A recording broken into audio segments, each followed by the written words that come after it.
Is this something, is AI for storage rather than storage for AI? Is AI for storage something that we're expecting to see more of from various vendors? We've certainly seen more AI for networking. I think we're going to see that, as you said, in a lot of spaces, the AI helping the AI, both AI causing trouble and then AI dealing with the ramifications of it. So just a bit orthogonal, but the idea of the software development life cycle, getting stuff through it has always been tough. But now when you've got AI and people can write so much code, so many commits, that that blockage has gotten huge. So how do you deal with that blockage? Well, you go to AI.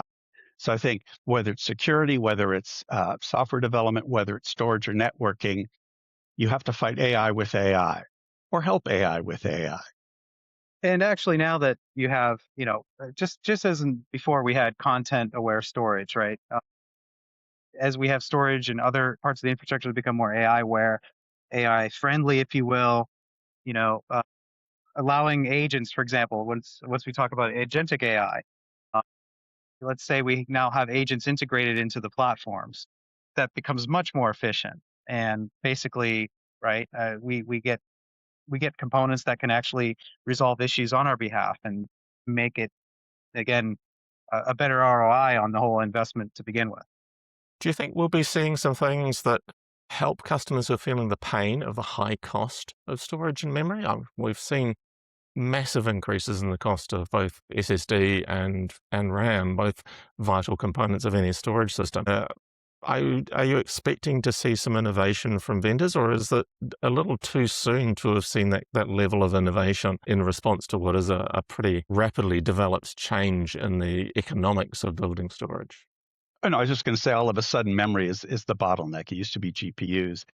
Now it's sort of, okay, where has it gone? How are we going to attack it? So I think vendors have been looking at ways to re-architect and to make offerings more efficient for AI, more AI specific. But this is really kicking it up a notch at this point where it really has to happen or things are going to be very constrained. So there's a lot of interest on this. There's going to be a lot of money around this. And I think we will see more as we go forward.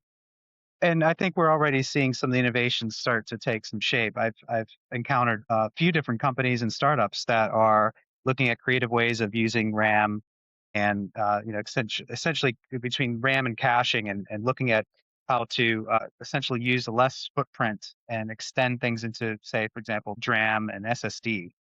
So kind of an extension of another tier of, if you look at the NVIDIA, you know, scale of excess and speed of RAM, and coming down into, I think, the G2, G3, if you will, being able to essentially kind of, hold on and make better use of the high speed memory, extending broader system memory down the pipe, if you will.